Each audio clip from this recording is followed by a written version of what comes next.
क्या बार बार civil score check करने से सिविल स्कोर खराब हो जाता है, कम हो जाता है? ये कंफ्यूजन बहुत लोगों में है। और ऐसा इसलिए कि कुछ दिनों पहले मैं कुछ लोगों के साथ बैठा हुआ था और मैंने बातों बातों में उनसे पूछ लिया कि आपका सिविल स्कोर कितना है, चेक करके बताइए। तो उन्होंने बताया कि इस महीने मैं चेक नहीं करूंगा क्योंकि बार बार जब मैं सिविल स्कोर चेक करता हूं तो मेरा सिविल स्कोर कम हो जाता है।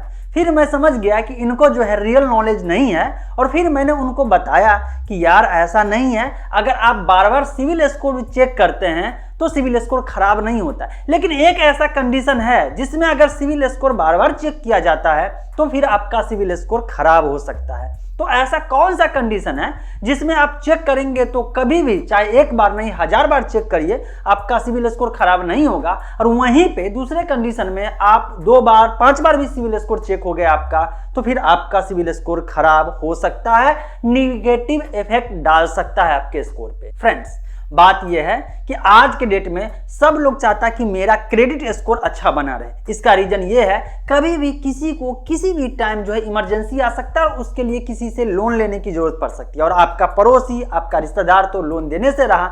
ऐसे में सहारा एक ही होता है, एनबीएफसी, कोई फिनटेक कंपनी या कोई बैंक। और ये सब कंपनियां जो है, जो प्राइवेट कंपनी है लोन देने वाली, फिनेंस करने वाली, और चाहे बैंक, ये आपको लोन तभी देगी जब आपका सिविल स्कोर अच्छा रहेगा। और सिविल स्कोर अच्छा रहने के लिए आपका बहुत सारे फैक्टर होते हैं जिसको ध्यान में रखना जरूरी है। आपके पैन नंबर पे वो फैक्टर असर कर देगा तो आपका स्कोर खराब हो जाएगा। और इसी में एक आ जाता है कि बार बार सिविल स्कोर चेक करना। देखिए, 2 टाइप का इंक्वायरी होता है। सिविल स्कोर चेक का मतलब क्या होता है? सिविल इंक्वायरी होता है। और इसमें एक होता है सॉफ्ट इंक्वायरी और एक आता है हार्ड इंक्वायरी। अगर आप सॉफ्ट इंक्वायरी करते हैं तो आपका सिविल स्कोर पे कोई असर नहीं होगा, लेकिन अगर हार्ड इंक्वायरी होता है तो आपके सिविल स्कोर पे असर डालना शुरू हो जाएगा और बार बार हार्ड इंक्वायरी के बाद जो है आपका स्कोर भी घट जाएगा। अब सॉफ्ट इंक्वायरी और हार्ड इंक्वायरी को समझ लेते हैं। सॉफ्ट इंक्वायरी होता है वो जो आप सिंपल इंफॉर्मेशन लेने के लिए आप जो इंक्वायरी करते हैं, और हार्ड इंक्वायरी होता है जो कंपनियां जो है आपको लोन देने के लिए जो इंक्वायरी करती है।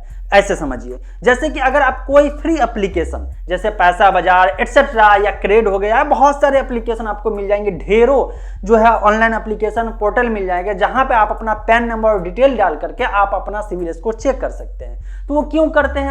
आप अपना खुद का इंक्वायरी के लिए कर रहे हैं, तो ये एक सॉफ्ट इंक्वायरी के अंदर आता है। और ये जो कंपनियां हैं जैसे पैसा बाजार, क्रेड एटसेट्रा, जो भी है, मैं किसी एक का नाम नहीं रहा हूं बल्कि बहुत सारे हैं, ढेरों, कोई भी एग्जांपल उठा सकते हैं। ये एप्लीकेशन आपको अगर सिविल स्कोर प्रोवाइड करा रहे हैं तो ये कंपनियां जो है सिविल के साथ जो है ये जो स्कोर बनाती है, इस कंपनी के साथ टाई अप रहता है और ये लोग पेड करते रहते हैं इंक्वायरी के लिए। लेकिन वो उनको पता है कि ये सॉफ्ट इंक्वायरी के अंदर आता है, इसीलिए सिविल जो है, जो क्रेडिट स्कोर बनाती है कंपनियां, इसको निगेटिव इफेक्ट नहीं डालता है, क्योंकि यूजर कंज्यूमर खुद जानने के लिए ऐसा कर रहा है। वो देखना चाह रहा है कि आखिर क्या क्या है जिसके कारण से असर डाल रहा है, कितना है, कैसे इंप्रूव करे, इसके लिए। तो ये सॉफ्ट इंक्वायरी के अंदर आके, लेकिन यहीं पे अगर आप जो है किसी एनबीएफसी, किसी फिनेंस के पास या किसी बैंक के पास लोन लेने अगर गए हैं, लोन एप्लीकेशन डाल दिए, ऐसे में वो कंपनी, वो बैंक, वो एनबीएफसी लोन देने से पहले आपका सिविल चेक करेगी,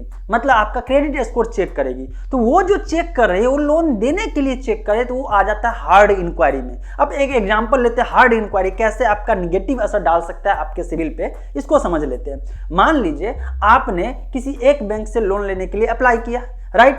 तो लोन लेने के लिए अप्लाई किया तो वो बैंक आपका सिविल चेक करेगी। तो एक बार चेक हुआ, और इसी समय आप अगर एक बार चेक करते हैं, मतलब आपको लोन दे या ना दे अलग मुद्दा है, लेकिन आपका इंक्वायरी हो गया तो कोई बात नहीं है। लेकिन यहीं पे एक साथ आप जो है 4 कंपनी के पास, कोई फिनेंस के पास, कोई जो एनबीएफसी है उस टाइप के कंपनी के पास, कोई फिनटेक जो मोबाइल से ऑनलाइन एप्लीकेशन से जो लोन लेते हैं उस कंपनी के पास लोन एप्लीकेशन के लिए रिक्वेस्ट डाल दिए और बैंक में भी डाल दिए। अब सोचिए जरा, जहां जहां एप्लीकेशन डाले हैं ये सब जो है बारी बारी से आपका सिविल जो हार्ड इंक्वायरी है वो करेगी, क्योंकि लोन देने से पहले उसको पूरा एक एक चीज चेक करना है। ऐसे में इसका मतलब ये हो गया कि आप एक टाइम में सबसे लोन लेना चाह रहे हैं और लोग कंफ्यूज हो जाएगा। लोग का मतलब कि ये कंपनी, बैंक कंफ्यूज हो जाएगा, सबको लगेगा सिविल स्कोर बढ़िया है और सब लोग जो है आपको उतना ही अगर लोन दे दिया तो पता है आप जो है लोन रिपेमेंट नहीं कर पाएंगे। मान लीजिए आपकी क्षमता है ईएमआई का महीने में मात्र 20,000 से ज्यादा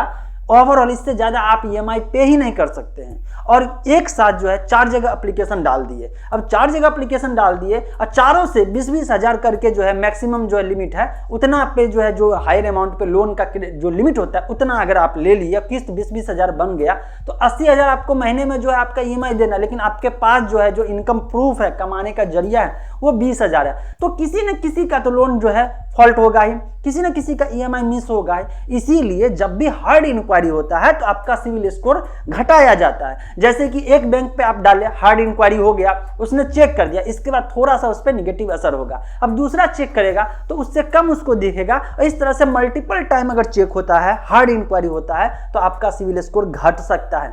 अब आपका डाउट जो था बार बार चेक करना, वो क्लियर हुआ।